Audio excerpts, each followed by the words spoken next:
What's up, everyone? Welcome to today's video. Welcome to the Video Game Fight School channel. Thank you very much for tuning in.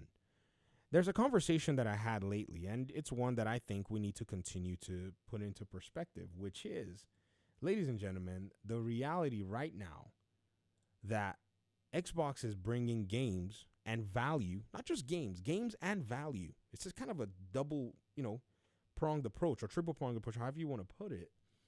And that game package with the value with it is appealing to many users. I've seen users from PC, I've seen users from even Xbox, some users from PlayStation admit that this is quite interesting. They basically said, hey man, we're bringing this game out, but here's a remaster of an old game, bam, today for you. If you got it on Game Pass, by all means, get Game Pass. You can get in there, you can play the game. They're serious about it. And I've said that, the whole talk about Phantom Blade Zero is interesting. It's actually very interesting. I'm not going to hate on the game. It's a nice looking hack and slash. It's a third-party developer. They're bringing it to PlayStation and PC. At first, when we heard the news, everybody was like, man, this game is not coming to Xbox. There were conversations about it. But ladies and gentlemen, Xbox right now has just shown its own users and said, hey, we got 4 games for you that you can play on our ecosystem. And if you want, you can play it on Game Pass. So here's the value here. 4 games at $70, $280, right? Or if you have enough time to beat them within 4 months, $40. Yes, those of you who look at me and say, but Game Pass is, be quiet. Go do a little bit of research. I'm not going to sit here and spoon feed you everything. Come on, get out of here. Go find yourself a Game Pass key for $10 a month. It's there for Ultimate. What are you doing? So you can play it for $40 or you can buy it for $280 if you want. It's your choice. Do you think anybody is remembering Phantom Blade Zero? No offense to the developers. I'm not saying that they're doing anything bad. They have a marvelous gameplay. Rather, everybody is already just shocked that this freaking company called Xbox just dropped a shadow drop. Bam, full game. Dude, I was sitting there going, what the heck? They just dropped the full game. Now I got to download it. I was thinking, goodness gracious. I got a break. I remotely, I was like, all right, I got to get this computer. I got to get this thing downloading because I don't want to be waiting when I get home to start downloading the game. I said, download it to my Xbox, download it to my PC. The heck is wrong with you guys? And they're serious about it. I'm playing a game. I got my hands full. I had just uninstalled Mortal Kombat. I was like, you know what? This has become ridiculous. I literally just uninstalled it and I was like, I gotta actually be a multifaceted gamer. I have to be a diverse gamer again. I gotta return to that. And this developer direct is like, here's one game that you can test out. I'm like, all right, I guess the Ninja Gaiden series is now under my radar. I hope. There's too many games, backlog full, all that stuff, right?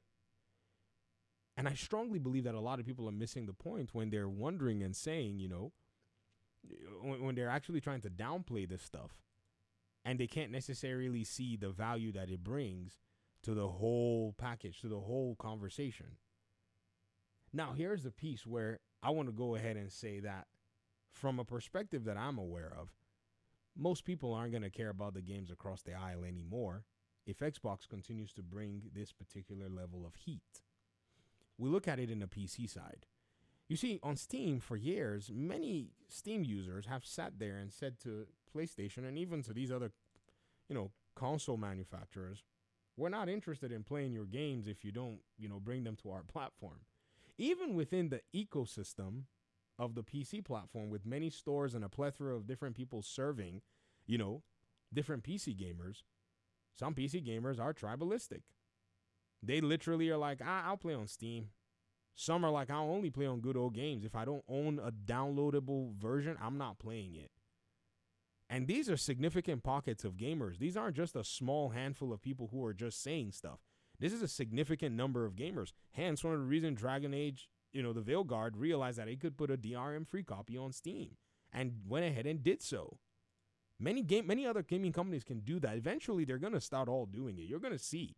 Because many of these PC gamers are like, yeah, we can play your game, but we're not giving you money for it.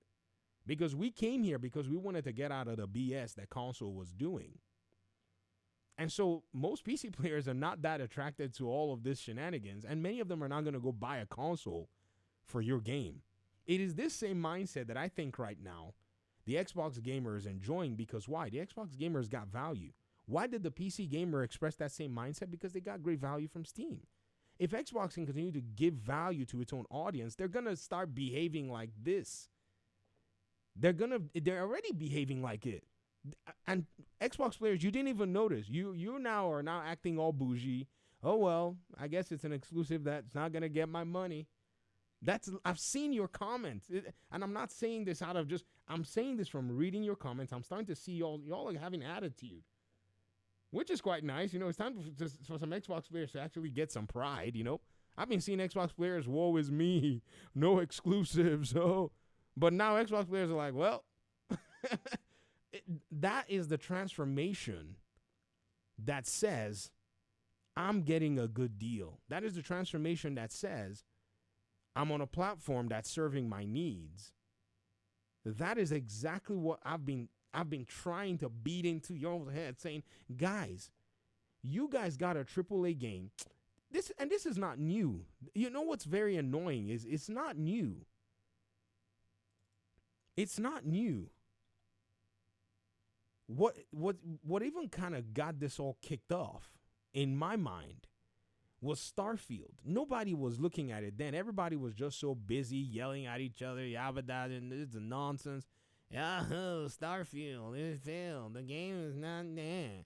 All this talk, and people didn't play the game. It's trash. It's not.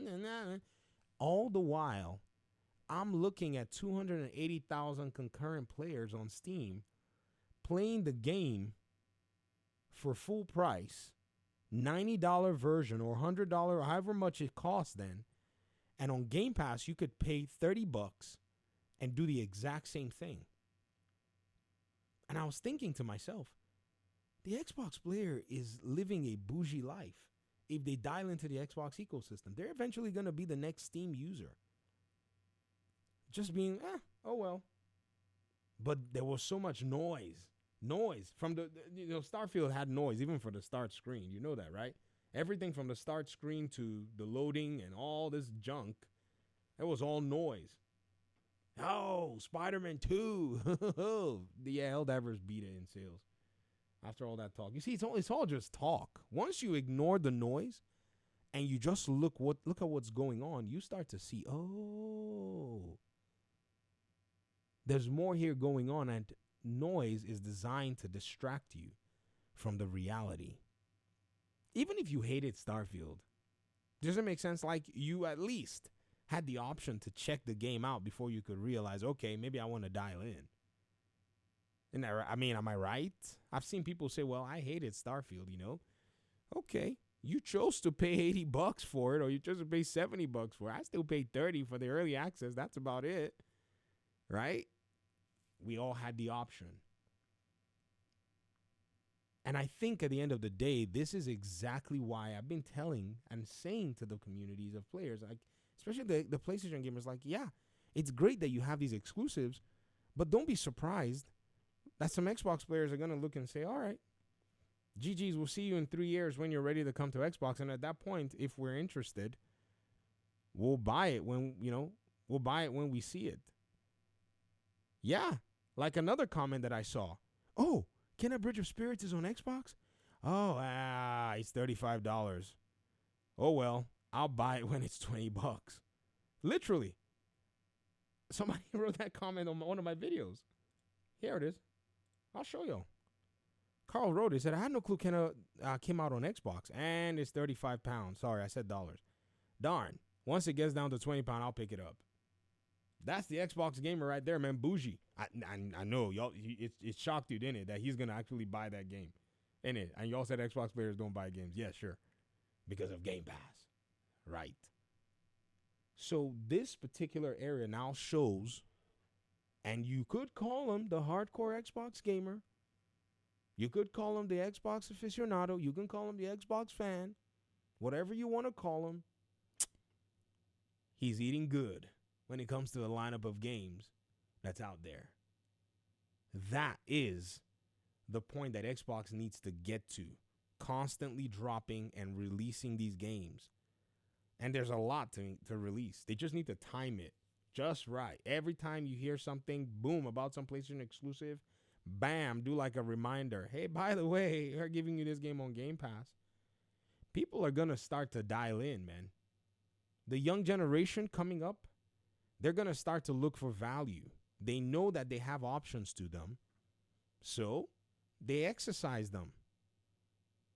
It's just that simple. It's just that simple. And PlayStation perhaps may eventually respond. Who knows? The market will wait and see. Talk to me in the comment section, ladies and gentlemen. I appreciate you guys' time and audience. Hopefully we'll talk pretty soon in another one. Peace out.